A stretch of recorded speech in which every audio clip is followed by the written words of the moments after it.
You ask Tiger to solve. This deals with linear equations with one unknown. The final result is x equals 10. Let's solve it step by step.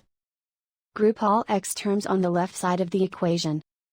Add x to both sides. Group like terms.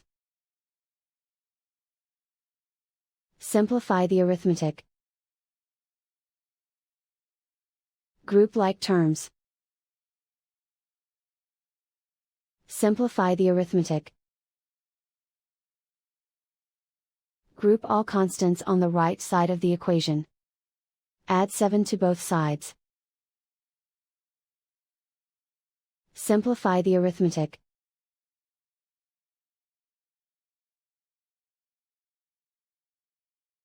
Isolate the x. Divide both sides by 2. Simplify the fraction.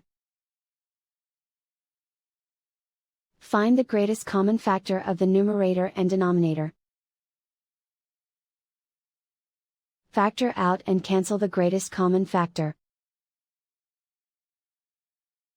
And so the final result is x equals 10.